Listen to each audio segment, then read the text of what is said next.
Vous allez bien? Alors ces derniers temps, on a vu que Dieu possédait une multitude de noms. Et Dieu possède plusieurs noms parce qu'à travers ces noms, il nous révèle une facette de son caractère. Nous connaissons tous plusieurs noms de Dieu. Vous connaissez El Shaddai? El Shaddai, c'est le Dieu puissant. On peut aussi citer Jéhovah Jireh. Ça, c'est un de mes préférés. C'est le Dieu qui pourvoit. Oh Seigneur, pourvoit. Oui, Seigneur, ouvre une porte. Seigneur, pourvoit pour un travail. Pourvoit pour mes finances. Et Dieu est en mesure de pourvoir. C'est la vérité. J'aime beaucoup celui-là également. Jéhovah Rapha.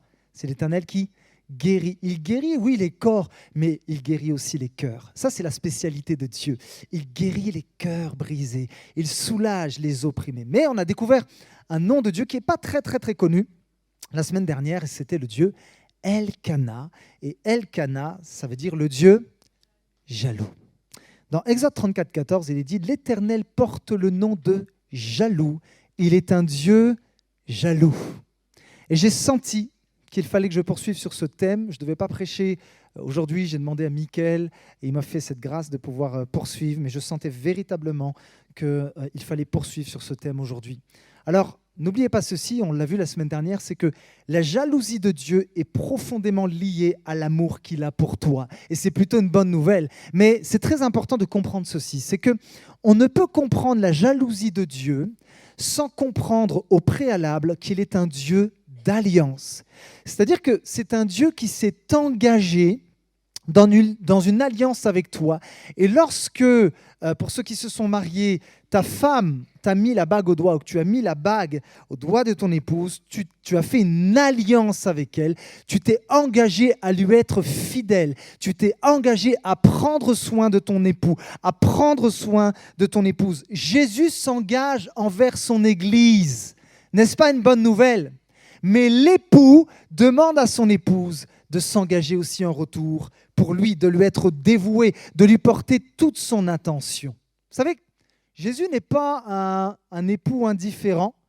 Et lorsqu'il se sent trompé, je crois que son cœur est peiné. Vous savez, Dieu a des sentiments. Dieu n'est pas une sorte de robot qui ne sent absolument rien. Vous savez, dans la Bible, il y a plusieurs sentiments chez Dieu. Il peut se mettre en colère. Il peut également se réjouir. Il peut pleurer. Mais Dieu est un Dieu également jaloux. Quelque chose qui exprime tellement les sentiments de Dieu, c'est lorsque Jésus est près de Jérusalem, nous sommes dans les évangiles, et Jésus est venu pour faire du bien. Jésus est venu pour annoncer la bonne nouvelle du royaume. Il a guéri les malades, il a guéri des lépreux, il a ressuscité des morts, il a libéré des gens des oppressions sataniques. Jésus est venu pour faire du bien.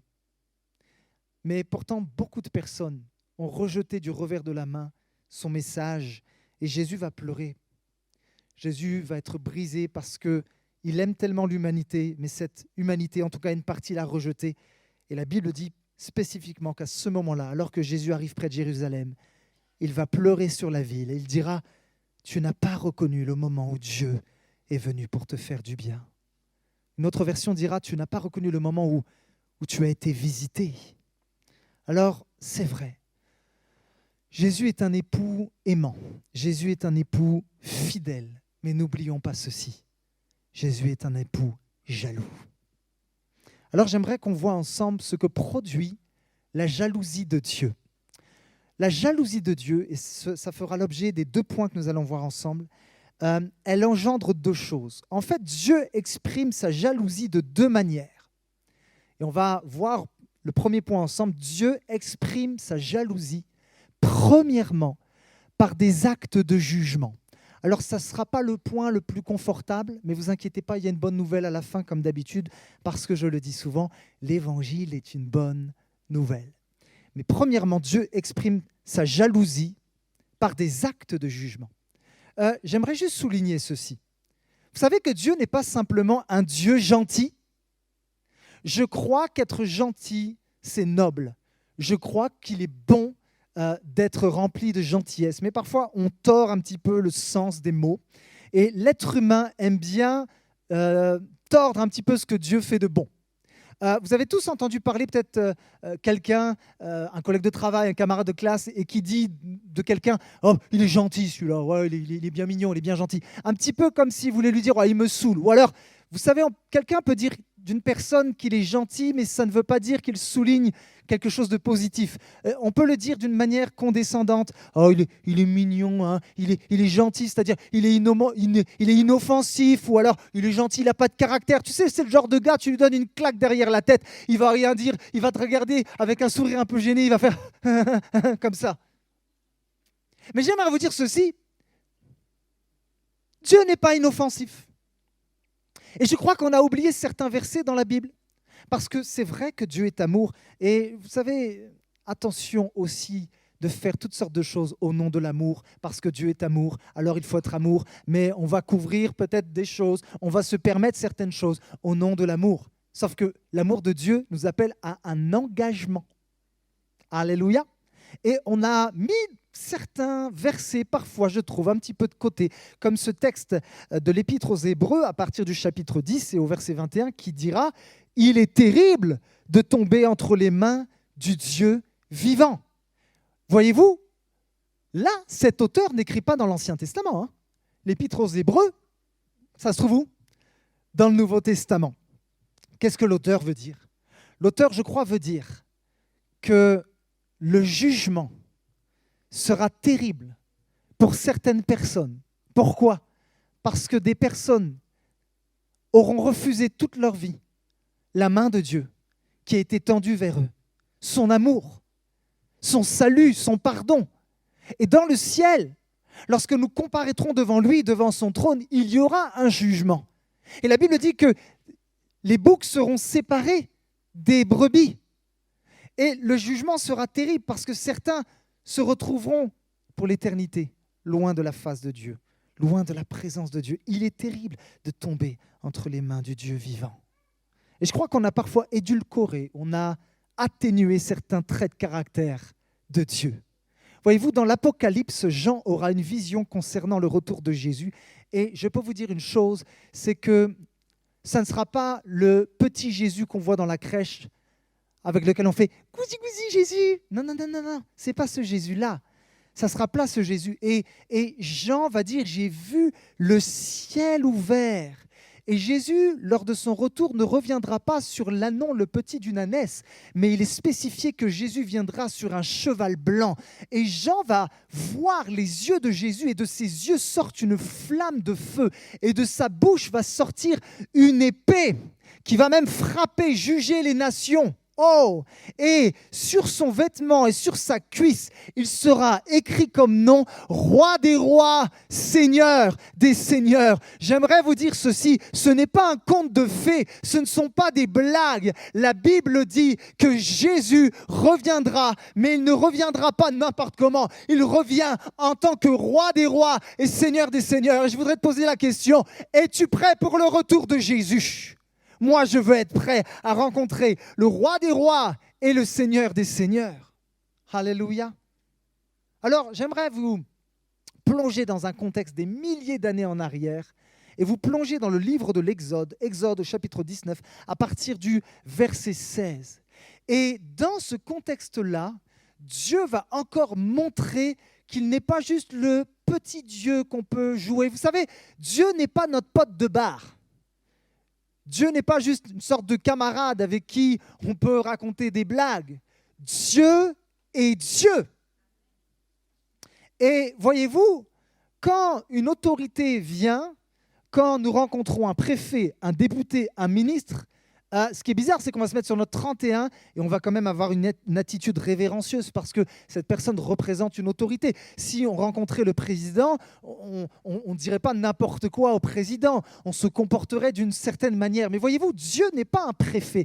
Dieu est plus qu'un ministre. Dieu est plus qu'un président. Dieu est bien plus que les rois de cette terre. Dieu est la plus haute autorité. Il est l'autorité suprême. Et j'ai comme cette impression parfois qu'on l'oublie et qu'on donne plus de révérence envers un ministre ou un président, ce n'est pas mauvais en soi, mais qu'on en donne moins à l'autorité suprême qui s'appelle Dieu. Et je crois que nous devons revenir à cette révérence au sein de l'Église et dans notre quotidien, parce que Dieu n'est pas n'importe qui, Dieu n'est pas n'importe quoi, il est le roi des rois et il est le Seigneur des seigneurs. Et pour vous montrer que on ne peut pas se comporter n'importe comment avec Dieu, voici ce que Dieu va dire à Moïse. Il va lui dire, voilà, Moïse, je vais descendre et je vais aller sur le haut de la montagne.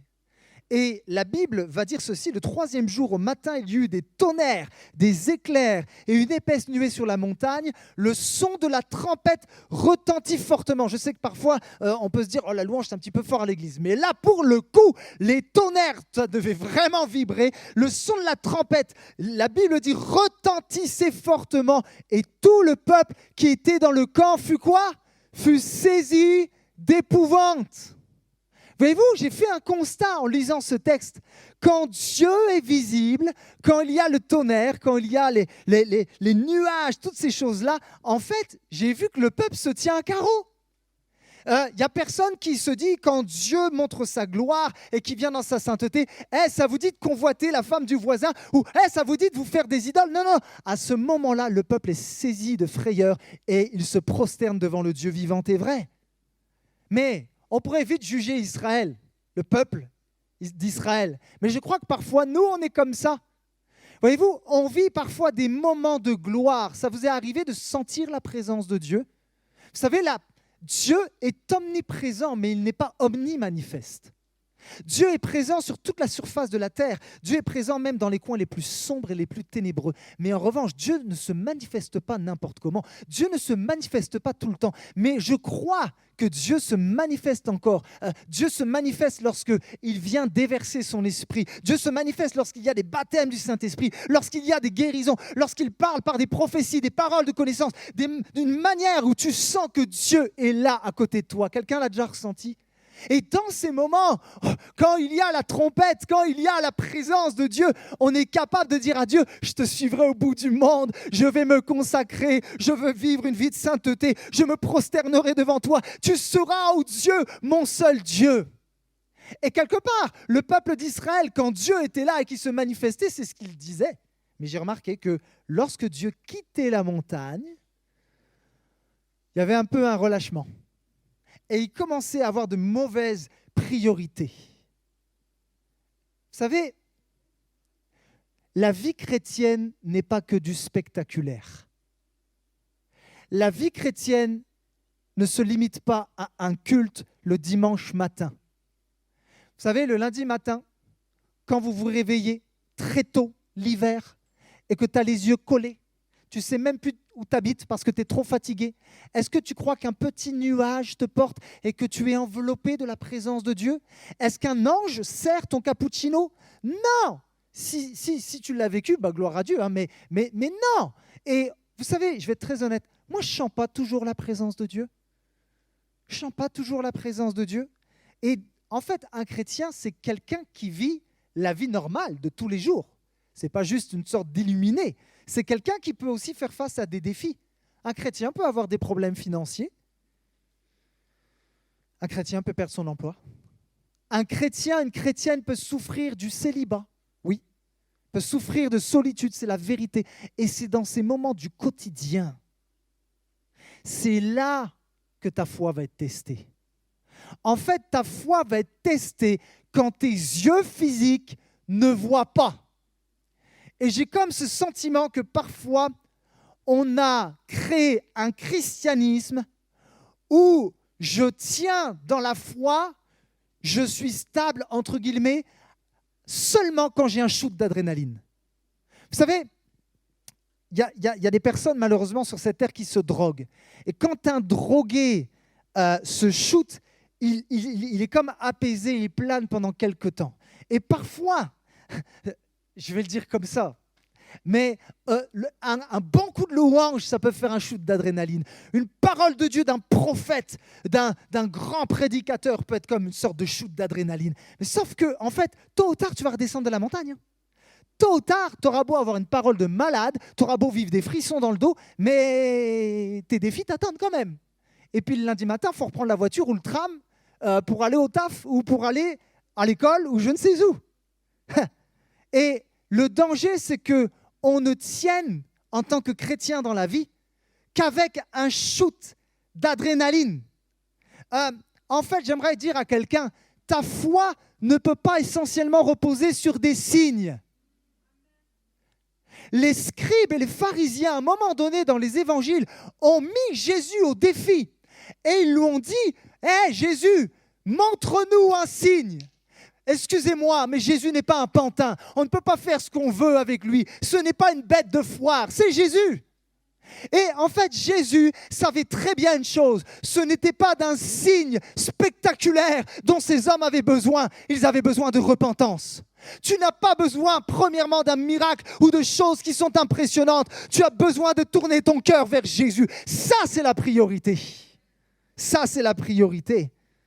Sais-tu à quel moment tu peux le plus grandir dans ta foi ? Sais-tu à quel moment ta foi va s'enraciner ? Moi, j'aimerais te dire ceci. C'est quand tu vas choisir de croire sans forcément voir. Pourquoi ? D'ailleurs, Jésus dira, « Heureux ceux qui n'ont pas vu, mais qui ont cru. » On ne verra pas toujours. L'essentiel, ce n'est pas seulement de voir. L'essentiel, c'est de croire. Et d'ailleurs, l'apôtre Paul dira dans l'Épître aux Romains, chapitre 10, à partir du verset 17, « La foi vient de ce qu'on entend, non pas de ce qu'on voit avec nos yeux. Et ce qu'on entend vient de la parole de Dieu. » Je veux comme lancer une sorte d'alerte et d'avertissement. Attention de courir à toutes sortes de conférences. Et je ne suis pas contre les conférences, j'en fais, je prêche aussi, je vais moi-même pour me ressourcer et c'est super. Mais attention de rechercher juste les signes, les choses prodigieuse, parce que parfois c'est comme si on voulait juste un christianisme avec des sensations, un christianisme réchauffé avec aucune profondeur et racine dans la parole de Dieu. Si tu ne cherches que les signes sans être enraciné dans la parole de Dieu, ta foi sera fragile et juste un petit coup de vent, tu vas être balayé et tu vas t'éloigner de Dieu. Je crois que lorsque Paul était dans une prison humide, sombre, enchaîné, son dos était lacéré par les coups de fouet. Oui, Paul a vécu des moments glorieux. Oui, Paul a eu des visions. Jésus s'est montré, lui est apparu. Paul même dit qu'il est monté au 3e ciel. Mais d'ailleurs, il n'en a pas fait des tonnes. Il l'a dit qu'une seule fois et il ne s'est pas enorgueilli de ces choses. Eh bien, moi, je crois que dans ce cachot où il ne sentait pas forcément la présence de Dieu. Dans ce cachot, il ne voyait pas forcément des miracles extraordinaires. Il était tout seul avec des soldats à ses côtés. C'est peut-être là qu'il a vécu des moments d'une rare profondeur avec Dieu. Quand tu es seul dans ta chambre, quand tu fais face à tes défis, j'aimerais te dire, Dieu ne t'a pas lâché, Dieu ne t'a pas abandonné. N'attends pas la prochaine conférence, n'attends pas le prochain dimanche. Dieu veut te rencontrer, même si tu ne le vois pas, même si tu ne le sens pas, parce que la foi, c'est une question non pas de ce que je vois, mais de ce que je crois. Alléluia. Alléluia. Maintenant, j'aimerais vous ramener avec moi dans le livre de l'Exode. À un moment donné, alors que Moïse a été l'instrument entre les mains de Dieu pour libérer les Hébreux de 400 ans d'esclavage sous la domination égyptienne, voilà qu'ils sont dans le désert. Dieu a promis une terre, Canaan. Mais pour l'instant, ils sont dans le désert. Et Dieu a un plan. Dieu va demander à Moïse de monter sur le mont Sinaï. Et Dieu va faire une alliance avec son peuple. Il va s'engager à être ce Dieu qui va les protéger, ce Dieu fidèle, ce Dieu qui va prendre soin de son peuple. Et voilà que Dieu va même de son propre doigt écrire sur les tables de la loi. Ce sont les commandements qu'il va communiquer par la suite au peuple. Alors, Moïse va monter sur le mont Sinaï. Mais ça va prendre un petit peu de temps. Ça ne va pas durer un jour. Ça ne va pas durer 2 jours. Moïse va rester 40 jours. Et moi, si j'étais à la place du peuple d'Israël, peut-être que les premiers jours, je me dirais, c'est normal, peut-être que voilà, Dieu a beaucoup de recommandations à lui faire, mais au bout d'une semaine, peut-être ça a commencé à parler dans le camp d'Israël. Puis voilà que la 2e semaine passe, et là, il y a des rumeurs dans le camp qui circulent. Et peut-être que les Israélites se disaient entre eux, c'est bizarre là, Moïse, il n'est toujours pas redescendu. Et peut-être que certains se sont dit, peut-être qu'il a heurté une pierre, qu'il est tombé, il s'est blessé, peut-être qu'il est décédé, ou peut-être même que la gloire de Dieu là-haut sur la montagne était tellement intense qu'il s'est fait désintégrer, Moïse est mort. Et le peuple a commencé à s'inquiéter, à se poser des questions. peut-être à se dire, mais est-ce que Moïse redescendra un jour, quelque part? Est-ce que notre bénédiction, on va la voir de nos yeux? Oh! Et le peuple en a eu marre d'attendre Moïse. Alors, ils ont été impatients et leur impatience les a poussés à faire quoi? Les a poussés à faire une idole. C'est fou parce que ils avaient vu le véritable Dieu de leurs yeux. Ils avaient vu la fumée, ils avaient vu la trompette, ils avaient vu la montagne trembler. Ils savaient que Dieu était le véritable. Et pourtant, ils se sont fait une idole. Exode 32, 1 dira, « Le peuple, voyant que Moïse tardait à descendre de la montagne, s'assembla autour d'Aaron et lui dit, « Allons, faites-nous un Dieu qui marche devant nous, car ce Moïse, cet homme qui nous a fait sortir du pays d'Égypte, nous ne savons pas ce qu'il est devenu. » Pourquoi les Israélites ont fait un veau d'or? Parce qu'ils en avaient marre d'attendre, parce qu'ils se sont laissés emporter par leur frustration. Voyez-vous, trop de fois dans ma vie et trop de fois dans nos vies, en tant qu'enfants de Dieu, au lieu de marcher par l'esprit, on marche par la chair. Et combien de fois on se laisse emporter par nos émotions parce que quelque chose ne va pas, alors on se met en colère, parce que quelque chose ne va pas assez vite, alors on est impatient. Et au lieu de laisser Dieu faire, au lieu de croire dans ses promesses, on va se fabriquer nos propres promesses. Et les Israélites se sont fait leur veau d'or. Ils se sont dit, il met trop de temps Moïse à nous répondre, on va prendre les choses en main. Je vous annonce quelque chose. Oui, le peuple d'Israël a été frustré parce qu'ils attendaient trop longtemps et ils en avaient marre. Mais je n'ai pas besoin d'être prophète pour vous dire ceci. Dans la vie, vous allez avoir des frustrations. On a tous eu des frustrations. Peut-être que même tu es assis là et tu es frustré. Tu es frustré par rapport à une situation précise. Et tu réfléchis même à prendre des décisions. Le problème, c'est que tu ne consultes pas Dieu. Vous savez, le vrai défi n'est pas d'avoir des frustrations parce qu'on en aura tout le temps des frustrations, jusqu'au retour de Jésus. Ce n'est pas ça le plus dur. Je crois que le vrai défi, c'est notre manière de gérer les frustrations. Il y a peut-être quelqu'un dans ce lieu, tu te dis, mais pourquoi lui, il a plein de bénédictions? Pourquoi elle est bénie? Pourquoi elle a une promotion à son travail? Et moi, je galère. Il me semble que Dieu m'a oublié. Moïse ne descendait pas de la montagne, ils se sont lassés. Et toi, tu te dis, moi, j'attends depuis des années ma bénédiction. Elle n'a pas l'air d'arriver. T'es où, Dieu? Peut-être que quelqu'un dit, je suis toujours célibataire. Ma meilleure amie, ça fait des années qu'elle s'est mariée. Elle a fondé un foyer. Et moi, je suis toujours célibataire. Seigneur, elle est où ma bénédiction? C'est quand qu'elle va descendre de la montagne? Pourquoi lui, il a cette place dans l'église alors que moi, je suis fidèle? Ça fait des années que je suis là aux réunions de prière et personne ne m'a reconnu. Personne ne m'a mis à cette place. Personne ne m'a donné ce titre. Comment ça se fait que c'est lui qui a cette responsabilité et pas moi? Frustration. Et voyez-vous, quand les attentes ne sont pas répondues, vous savez de quoi on a besoin? Vous avez une idée? On a besoin de réconfort. Quand on est frustré, quand on a un échec, je me rappelle quand ça n'allait pas à l'école, quand j'étais petit et que j'étais frustré parce que j'avais vécu une mauvaise journée avec mes copains ou quelqu'un peut-être n'avait pas été sympa avec moi. Oh, je bénis les mamans. Parce qu'auprès de ma maman, je pouvais trouver du réconfort. Elle était là pour m'écouter, elle était là pour prier pour moi, elle ne me jugeait pas. Et vous savez, je crois qu'il y a deux options pour trouver du réconfort. En fait, tu as une option qui est bonne et une option qui, au bout d'un moment, et on va en parler, va t'éloigner du cœur de Dieu. La première option, le réconfort, tu peux le trouver déjà dans la présence de Dieu. La Bible dit que ceux qui se confient en l'Éternel renouvellent leur force. Tu peux aussi te confier à un ami. Je parle d'un vrai ami, un ami de confiance, un ami qui aime Dieu, qui sera de bons conseils, qui pourra prier. Tu peux te confier à ton épouse, tu peux te confier à ton mari. Et je crois que c'est une manière saine de trouver du réconfort. Maintenant, il y a une deuxième option pour trouver du réconfort et je crois qu'on a tous choisi parfois cette deuxième option. Mais cette option, elle ne semble pas dangereuse au départ. C'est pour ça qu'on la prend. Elle est très, très subtile. Pour essayer de te consoler et de trouver du réconfort, tu vas commencer à faire des choix, mais sans consulter Dieu. Par exemple, tu es frustré, tu vas commencer à te noyer dans ton travail pour oublier. Tu vas faire des heures supplémentaires, tu vas rentrer tard à la maison.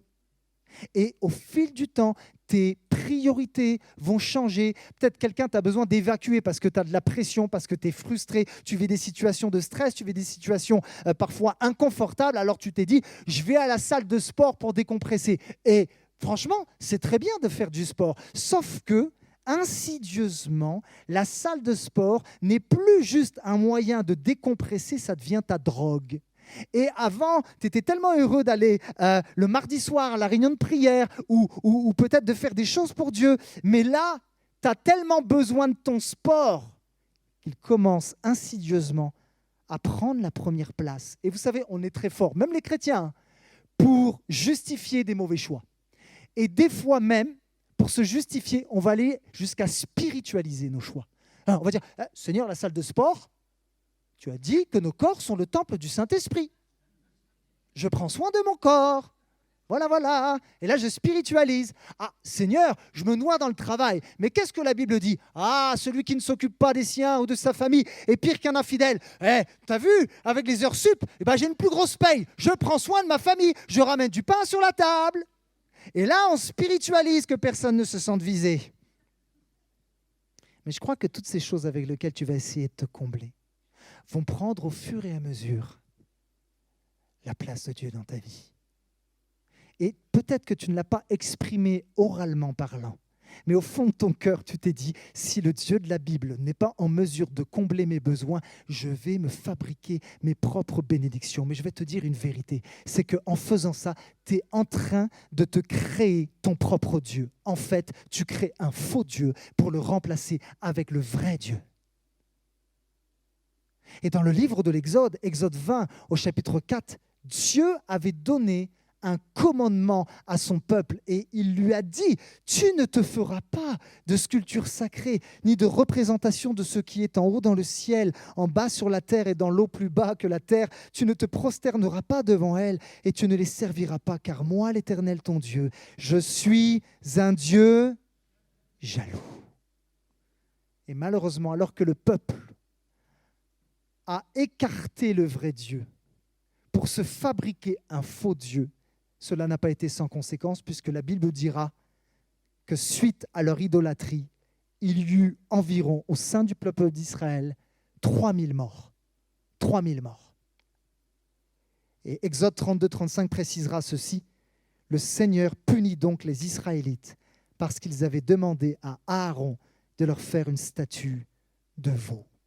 Alors je sais, certains vont me dire, Grégory, là tu es complètement hors contexte. Tu me parles d'idolâtrie, tu me parles d'Israélites qui ont péri par l'épée. On est sous la nouvelle alliance, il n'y a aucun ange qui va arriver et nous détruire par son épée. C'est vrai. Oui, c'est vrai. Et puis même, tu pourrais te dire, moi, je ne suis pas un idolâtre. On est en France et en tant que chrétien, je ne me prosternerai jamais devant des idoles. Mais j'aimerais aller un petit peu plus loin et vous expliquer ce qu'est réellement l'idolâtrie. Parce que l'idolâtrie, vous savez quoi? Je crois que parfois on est idolâtre sans même le savoir. Parce qu'il y a des idoles qui sont tellement cachées, insignifiantes, mais bien réelles dans nos vies. L'idolâtrie, c'est laisser quelque chose prendre la place de Dieu en nous. L'idolâtrie, c'est donner à un autre ce qui revient à Dieu. Alors je vais te poser une question, et tu n'es pas obligé de me répondre devant tout le monde en levant la main. Réponds dans ton cœur. As-tu déjà préféré ta propre sagesse à celle de Dieu? Si la réponse est oui, alors ta sagesse a pris la place de Dieu. Et je vais te dire une chose, eh bien c'est de l'idolâtrie. As-tu préféré tes désirs à la volonté de Dieu? Si la réponse est oui, alors tes désirs ont pris la place de Dieu. As-tu préféré ta réputation plutôt qu'à son honneur? Si la réponse est oui, c'est que ta réputation a pris la place de Dieu. Quelqu'un dira ceci, le cœur humain est une véritable fabrique d'idoles à grande échelle. En fait, c'est pour ça que la Bible dira « garde ton cœur plus que toute autre chose ». Parce que si tu ne veilles pas sur ton cœur, automatiquement, ton cœur va commencer à fabriquer des faux dieux. Ton cœur va commencer à tomber dans l'idolâtrie. Et même en tant qu'enfant de Dieu, je crois qu'on a tous été des idolâtres. Peut-être que même au moment où je te parle, il y a des idoles cachées dans ton cœur. Et je voudrais te faire une remarque, ça m'a tellement bousculé. Rappelle-toi ceci, la jalousie de Dieu est en lien avec l'idolâtrie. Et ce que les Israélites ont fait, c'est incroyable. Parce que lorsque, et la Bible le précise, les Israélites ont quitté l'Égypte, sont-ils partis pauvres? Non. La Bible spécifie qu'ils sont repartis avec d'innombrables richesses. Ils avaient de l'or, ils avaient toutes sortes de richesses. Et cela peut représenter quelque part la bénédiction de Dieu, ce Dieu qui est Jéhovah Jireh, ce Dieu qui pourvoit, ce Dieu qui ne nous délaisse pas, ce Dieu qui prend soin de nous. Sauf qu'ils ont pris les richesses, ils ont pris la bénédiction de Dieu, l'or et l'argent, et ils l'ont transformé en malédiction. Comment ça peut se traduire aujourd'hui en 2024 ? Eh bien, peut-être que ton travail, c'est une bénédiction que Dieu t'a donnée. Oui ou non ? Mais en fait, tu es tellement plongé dans ton travail que ton travail devient une idole. Tu adores presque plus ton travail que Dieu lui-même. Eh bien, attention, parce qu'en faisant ça, tu changes la bénédiction en malédiction. Peut-être que Dieu t'a donné des talents. D'ailleurs, ce n'est pas peut-être, c'est sûr. Tous ici dans ce lieu, et vous qui écoutez ce message, Dieu t'a donné au moins un talent. Donc, tu n'as pas d'excuse. Tu ne peux pas dire « non, je ne suis pas assez bien » ou ceci ou cela. Dieu a donné beaucoup plus à d'autres. Dieu t'a au minimum donné des dons, des talents. Sauf que des fois, et même dans le service de Dieu, on a pris les bénédictions, on a pris les talents qu'il nous a donnés. Et au lieu d'utiliser ces talents pour sa gloire, on les a utilisés pour notre propre gloire. Sauf que Dieu, qu'est-ce qu'il dira dans sa parole ? « Je ne donnerai ma gloire à aucun autre. » Tes talents, qui sont des bénédictions, si tu ne veilles pas sur ton cœur, peuvent se transformer en malédiction. Peut-être que Dieu t'a béni financièrement. Gloire à Dieu. Sauf que tu passes ton temps à t'amasser des choses sur la terre, à t'amasser des richesses sur la terre. Tu ne construis rien pour ce qui est éternel. Tu ne t'amasses pas des trésors dans le ciel. Tu ne recherches pas les choses d'en haut. Et tu es comme happé, aspiré par le matérialisme. Attention que ta bénédiction se transforme en malédiction. Waouh! Et vous savez ce que Moïse a fait? Moïse, et le texte le dit, il va prendre le veau d'or, et qu'est-ce qu'il va faire?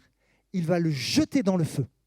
Et ensuite, il va prendre les restes du veau d'or, et il va réduire en poudre le veau, et il va répandre la poudre de cette statue d'or, où ça? À la surface des eaux, et il va demander aux Israélites de boire l'eau. Je ne vous dis pas les mots de ventre ou les problèmes intestinaux. Je ne rentrerai pas dans les détails. Mais imaginez peut-être les maux de ventre. Certains ont vomi, certains peut-être avaient mal à la tête. Imaginez comment c'était amer. J'aimerais vous dire ceci. L'idolâtrie, tôt ou tard, deviendra amère dans ta vie. L'idolâtrie, tôt ou tard, se retournera contre toi, mais aussi peut-être, malheureusement, aura un impact sur ta famille, sur ta relation avec Dieu, sur ta relation avec ton entourage. J'aimerais te rappeler ceci, Jésus-Christ est notre époux. Et quand on le met à la seconde place, il est comme un mari qui déploie son zèle, qui déploie sa jalousie. Et là, nous nous trouvons maintenant dans le Nouveau Testament et Jésus va parler aux églises. Rappelez-vous les 7 églises, on a fait une série sur cela il y a quelques années en arrière. Et Jésus va parler à une église qui s'appelle l'église de Laodicée. Et il va lui donner un avertissement. Nous sommes dans le livre de l'Apocalypse au chapitre 3, à partir du verset 15. Et Jésus dira ceci à l'église, « Je connais tes œuvres. Tu n'es ni froid ni bouillant. Si seulement tu étais froid ou bouillant. Ainsi, parce que tu es tiède et que tu n'es ni froid ni bouillant, je vais te vomir de ma bouche. Moi, je reprends et je corrige tout ce que j'aime. » Et Jésus dira, « Aie donc du zèle et repens-toi. » J'aimerais vous plonger un petit peu dans ce contexte parce que quand Jean traduit ce que le Saint-Esprit lui communique, en fait, ce n'est pas anodin de parler d'eau froide, d'eau chaude, d'eau tiède. Et l'église de Laodicée savait très bien de quoi l'apôtre Jean parlait. Pourquoi ? Parce que Laodicée, c'est une ville qui se trouvait entre 2 autres villes. Laodicée se trouvait entre Hiéropolis et Colosse. Et près de Hiéropolis, il faut savoir qu'il y avait des sources d'eau chaude qui allaient jusqu'à 80 degrés et elles sortaient du sol, ces sources d'eau chaude. Et puis après, elles se répandaient et elles allaient jusqu'à Laodicée. Mais le temps d'aller jusqu'à Laodicée, elles se refroidissaient et elles passaient de 80 degrés à peu près 35 degrés Celsius. Et du coup, elles devenaient tièdes. Et de l'autre côté, à Colosse, l'eau était froide, elle était fraîche.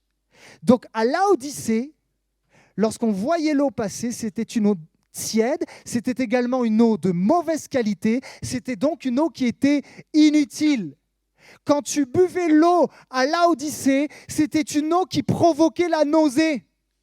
Et Dieu est en train de dire à son Église, vous êtes comme cette eau qui coule dans votre ville, votre foi est tiède, vous ne faites pas de différence, vous avez un évangile, mais vous ne voulez qu'un évangile qui est confortable. En d'autres mots, Dieu dira, vous êtes inutile. Vous êtes inutile. J'aimerais dire à l'Église du 21e siècle, en 2024, Église Parole de Vie, toi qui m'écoutes, Dieu ne peut pas bénir la tiédeur. Alors je me suis toujours posé cette question, mais c'est étrange. Pourquoi Dieu a l'air même de presque plus bénir ceux qui sont froids que ceux qui sont tièdes? Avez-vous déjà compris cela? Il y a une signification incroyable. Vous savez, tout a un sens dans la parole de Dieu. En fait, ce qui est froid représente les œuvres de la chair. Ce qui est chaud représente les œuvres de l'esprit. Mais ce qui est tiède, ça représente quoi alors? Vous savez quoi? Ça représente les œuvres de la loi. Laissez-moi vous dire un peu, je vais un petit peu aller plus loin. Pourquoi Dieu préfère que tu sois froid plutôt que tiède? Parce que quand tu es froid, quand peut-être tu as du péché, mais que tu le reconnais en disant oui c'est vrai je suis dans le péché, oui c'est vrai je suis froid, oui c'est vrai ça fait des années que j'ai plus de relation avec Dieu, eh bien Dieu peut te restaurer. Parce que quand quelqu'un est sincère et qui dit à Dieu oui c'est vrai je suis froid, mais Seigneur aide-moi, alors Dieu vient tel un chirurgien avec son scalpel et il vient te guérir, il vient te restaurer, il vient te relever. Voyez-vous, il est plus dangereux d'être tiède que d'être froid. Et je vais vous dire pourquoi. Parce que quand tu agis avec les œuvres de la loi, tu fais de bonnes œuvres, mais par ta chair, ce qui te rend orgueilleux, ce qui te rend fier. Et Dieu ne supporte pas ceux qui se croient spirituels, ceux qui croient faire des belles prières, ceux qui donnent des leçons aux autres parce qu'ils sont tièdes et ils s'enorgueillissent, parce qu'ils ne font pas ces choses avec l'œuvre de l'esprit. Ils le font en étant quelque part sous l'œuvre de la loi, la condamnation de la loi. Ils le font par leurs propres efforts. Ce qui amène de l'orgueil. Et Dieu dit, tout ça, cette attitude, ça me donne de la nausée. Parce que tu te crois assez saint, tu te crois assez bon. Mais quelque part, lorsqu'on agit avec les œuvres de la loi dans la tiédeur, on rabaisse l'œuvre de la croix de Christ. On ne rend pas gloire à Christ. Et Dieu dit, quand vous êtes comme ça, vous me donnez la nausée. Repens-toi. Reviens à moi. Parce que je ne peux pas bénir la tiédeur. Waouh! Je sais que c'est un petit peu lourd ce que je vous apporte et que c'est un petit peu ouh. Mais j'ai tendance à le dire souvent.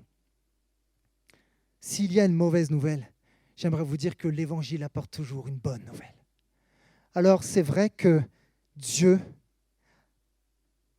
vient parfois nous corriger dans sa jalousie par des actes de jugement. Et il y a, oui, des conséquences, notamment lorsque nous avons des cœurs idolâtres et que nous changeons le véritable Dieu par des faux dieux. Mais la bonne nouvelle, c'est que la jalousie de Dieu, elle se manifeste aussi par des actes de rédemption à travers lesquels il restaure son peuple après l'avoir corrigé. Dieu va corriger par des actes de jugement, mais il va aussi manifester sa jalousie par des actes de restauration. Et ça sera l'objet de mon deuxième et dernier point. Voyez-vous, Israël s'est éloigné tellement de fois du cœur de Dieu, à tel point qu'à un moment donné même, je ne sais plus c'est dans quel prophète, mais le prophète dira que Dieu est tellement brisé, Dieu est tellement déçu de son peuple que la présence de Dieu va même quitter le temple de Dieu. La présence de Dieu va s'en aller. Et Dieu a envoyé à de multiples reprises des prophètes en disant « Repentez-vous, revenez à l'Éternel, parce que sinon des jugements tomberont sur vous. » Et des jugements sont tombés sur le peuple d'Israël. Mais ce qui était fou, c'est que malgré d'innombrables jugements, Dieu ne s'est pas lassé de retendre à nouveau la main. Alors, nous pouvons tomber sur ce texte du prophète Zacharie qui parlera de la part de Dieu en disant « Je reviens à Jérusalem avec compassion. Ma maison y sera rebâtie. Oui, l'idolâtrie détruit, mais j'aimerais te dire, toi peut-être qui es un idolâtre, toi qui as des idoles cachées, toi qui as remplacé Dieu par des faux dieux, Dieu encore en ce dimanche 10 mars vient te tendre la main et il te dit, malgré tes échecs, malgré tes erreurs, je reviens vers toi avec compassion et je suis capable de rebâtir, de restaurer ce que tu as détruit. Alléluia. Alors que le pianiste, s'il te plaît, tu peux t'approcher, j'ai bientôt terminé. J'aimerais, pour terminer, pour conclure ce message, vous parler d'un homme que vous connaissez très bien, qui s'appelle Jacob. Jacob, c'est un usurpateur. Un usurpateur, c'est quelqu'un, en fait, qui se fait passer pour quelqu'un d'autre. En fait, c'est une usurpation d'identité. Jacob s'est fait passer pour son frère Ésaü. Jacob a trompé son père Isaac. Alors, j'aimerais qu'on fasse un échange ensemble. Donnez-moi une réponse. Pourquoi Jacob a trompé son père? Pourquoi? Pour quelle raison? Vous vous rappelez? Dites-moi, allez-y, il n'y a pas de mauvaise réponse. La bénédiction? Manu. Pour avoir le droit d'aînesse. Toi, t'es l'aîné, toi? Ouais, t'as le droit d'aînesse alors? Ils t'ont donné quoi les parents? Non, j'ai pas envie de créer d'embrouille. Ha! Est-ce que vous croyez que c'était la seule motivation de Jacob d'avoir le droit d'aînesse? Pensez-vous que c'était ça? Pensez-vous que Jacob a risqué autant pour gagner si peu? Mes amis, j'aimerais vous dire ceci. Je vous fais une suggestion. Je crois que Jacob n'a pas trompé son papa premièrement pour recevoir le droit d'aînesse. Je ne crois pas. Je crois qu'il y avait dans son cœur quelque chose de plus profond chez Jacob. Vous savez ce que c'était ce besoin? Au-delà de toucher un héritage, il avait besoin d'être réconforté. Vous savez pourquoi il avait besoin d'être réconforté? Parce qu'il savait très bien que son papa préférait son frère Ésaü. Et peut-être que ça a laissé une marque, une empreinte, un vide dans son cœur. En fait, Jacob a tout fait pour se faire passer pour Ésaü parce qu'il voulait entendre son papa lui dire « Mon fils, je prends plaisir en toi. Mon fils, je t'aime. » Peut-être qu'il ne l'avait jamais entendu et il était en carence. Il avait besoin de réconfort. Il avait besoin d'être approuvé par son papa. Et en fait, ce désir d'approbation dans la vie de Jacob s'est transformé en une idole. Son désir d'approbation est devenu une idole. J'aimerais te dire, toi qui cherches l'approbation à tout prix, en fait, l'idolâtrie déforme notre manière de penser. L'idolâtrie produit de fausses croyances. L'idole de vouloir plaire pour être accepté. Par exemple, peut-être que tu as déçu des gens de ta famille, des gens que tu aimais, des gens que tu as en haute estime, sauf que ça fait des années qu'elles ne te parlent plus. Il y a des gens avec qui tu avais une super relation, mais tu l'as plus, ça t'a brisé. Tu avais des amitiés, ces amitiés n'existent plus, il y a de la colère, il y a de la distance, mais toi tu ne cherches qu'une seule chose, c'est recevoir le pardon de cette personne. Et tu te dis, tant que cette personne ne me pardonnera pas, je ne pourrai pas être pleinement épanoui, heureux, heureuse. J'aimerais te dire que c'est un mensonge du diable. Et tu vois, la vie de Jacob, ça a été une lutte qui était quotidienne pour obtenir la bénédiction. Il a lutté avec qui? Il a lutté avec son frère Ésaü. Mais il a lutté aussi avec son oncle Laban pour avoir sa fille Rachel comme épouse. En fait, Jacob, c'est un gars qui a lutté toute sa vie pour obtenir la bénédiction. Il a lutté toute sa vie parce qu'il n'avait pas compris. Il n'avait pas compris une chose. Les dieux qu'il s'était forgés dans son cœur n'étaient pas suffisants. Les idoles qu'il avait dans son cœur ne pouvaient pas le combler. Alors il a lutté toute sa vie. C'est tellement malheureux de voir des fois des chrétiens, ils ont 10 ans, 15 ans, 20 ans de conversion. Ils continuent à lutter parce qu'il y a des idoles cachées dans les cœurs. Et alors qu'il a lutté avec son frère, avec son oncle, voilà que les années passent. Et Jacob va enfin quitter son oncle Laban, envers lequel il lui a donné de loyaux et fidèles services. Et il marche, et le soleil se couche et il commence à faire nuit. Et à un moment donné, dans la pénombre, peut-être qu'il y avait des étoiles, je ne sais pas, il était sûrement dans le désert, il va faire une rencontre extraordinaire. Mais la Bible précise qu'il va lutter avec quelqu'un. Cette lutte avec cette personne, ce n'est pas un bandit grand chemin, ce n'est pas un voleur, ce n'est pas son frère Ésaü, non. La Bible dit qu'à un moment donné, pendant cette nuit, Jacob va lutter littéralement avec qui ? Avec Dieu. Et dans ce combat, Dieu va frapper Jacob, où ça ? À la hanche. Mais en fait, c'est une mauvaise expression, le mot frapper. Vous savez pourquoi ? C'est pas ce que le texte hébreu dit. Et je vais vous dire pourquoi. Parce que si Dieu avait frappé Jacob, mais il serait désintégré. On est d'accord ou pas ? Le texte en hébreu dit précisément que Dieu effleura Jacob.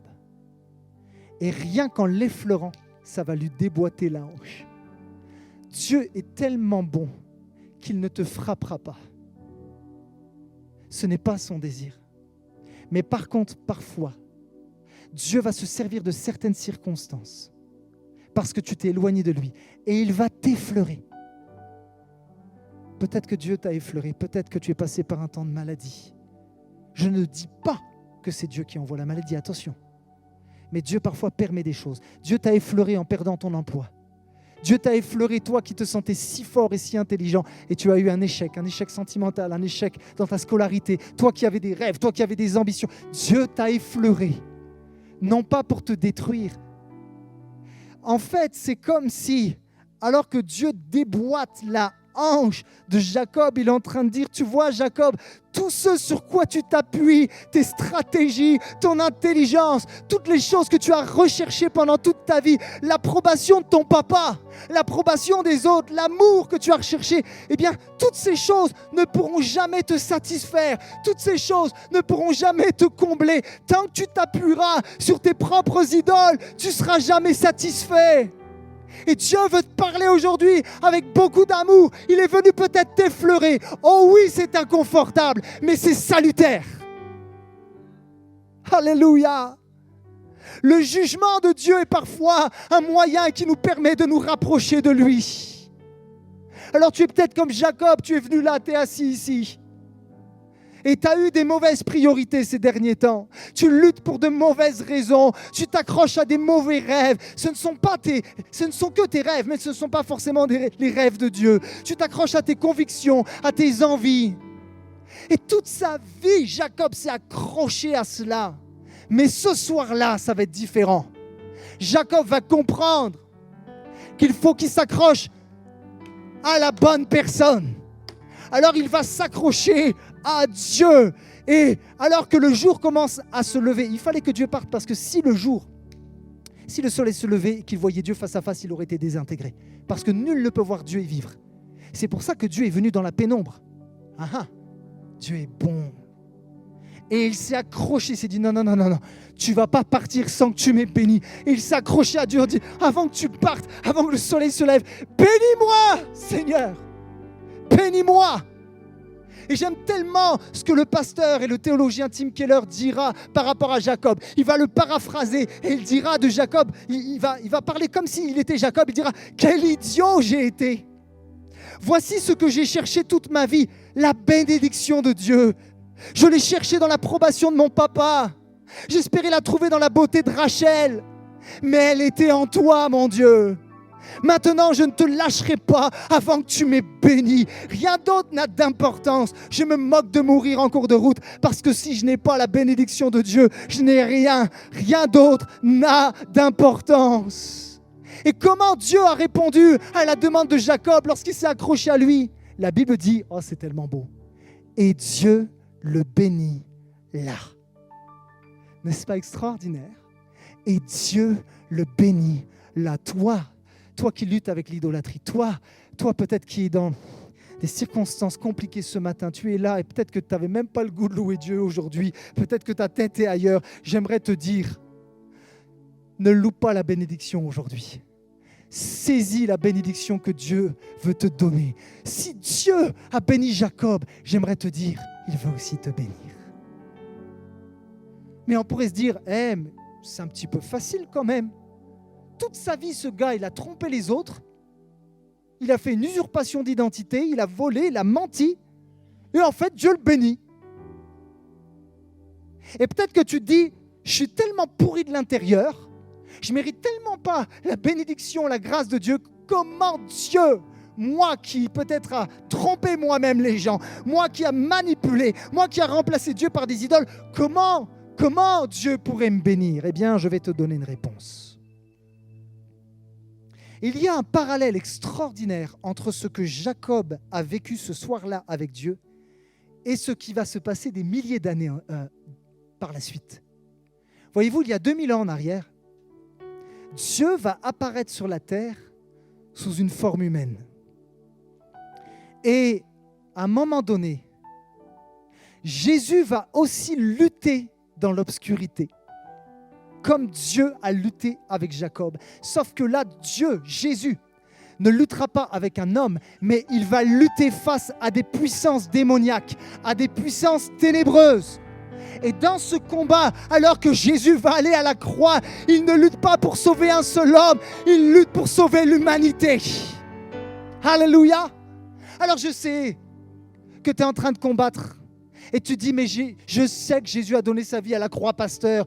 J'ai été dans les clubs du dimanche depuis que je suis petit. Mes parents me l'ont rabâché. Mais j'ai l'impression que ça ne change rien dans ma vie. J'ai l'impression que j'ai toujours encore des idoles dans ma vie. J'ai l'impression que je passe à chaque fois à côté de la bénédiction de Dieu. Alors concrètement, d'une manière pratico-pratique, comment lutter face à l'idolâtrie? Eh bien, je vais te donner la réponse. Paul va écrire dans l'Épître aux Galates, alors que Jésus est ressuscité et qu'il est maintenant au Père, et il dira une parole extraordinaire, et c'est une parole pour toi. Il dira aux Galates que Dieu a envoyé dans nos cœurs l'esprit de son Fils qui crie « Abba », c'est-à-dire Père. Vous savez ce que ça veut dire aussi Abba? Abba est le diminutif donc de Père en araméen, et ça peut être traduit par « Papa ». Et le terme « Abba », c'est un terme qui décrit la pleine confiance d'un petit enfant dans l'amour de son papa. Tout ce que Jacob a recherché toutes ces années, l'approbation de son père, l'amour de son père. Peut-être que même toi, tu n'as pas reçu l'amour d'un père terrestre. Mais j'aimerais te dire, il y a un père dans le ciel qui t'aime. Et tu peux l'appeler papa. Et cet amour te comble. Alléluia. L'Esprit de Dieu te rappelle ceci. Tu es le Fils, tu es la fille de Dieu et tu fais toute sa joie. Alléluia. Et c'est ça qui est extraordinaire. Et c'est ça qui peut nous libérer de l'idolâtrie, parce que quand tu goûtes, quand tu réalises l'amour de Dieu, le Père pour toi, quelle idole peut rivaliser face à la hauteur, la longueur et la profondeur de cet amour? Rien ne pourra nous séparer de l'amour de Dieu manifesté en Jésus-Christ. Et je cite pour conclure encore le pasteur Tim Keller qui a écrit à propos de Jacob. C'est tellement beau ce qu'il dira. Il dira, comme Jacob, nous ne découvrons souvent cette vérité qu'après avoir recherché la bénédiction pendant toute notre vie et dans tous les mauvais endroits possibles. Il nous faut souvent passer par une expérience d'extrême faiblesse avant de la découvrir. C'est pour cela que tant de gens parmi les plus bénis boitent en dansant de joie. Alléluia. Qu'est-ce que Jésus dira? Et je vais bientôt conclure. Jésus dira, ça m'a tellement touché, je suis le pain de vie. Qu'est-ce que Jésus veut dire? Jésus veut te dire aujourd'hui, tu as essayé de te nourrir par toutes sortes de choses qui ne t'ont jamais en fait nourri véritablement, qui ne t'ont jamais rassasié.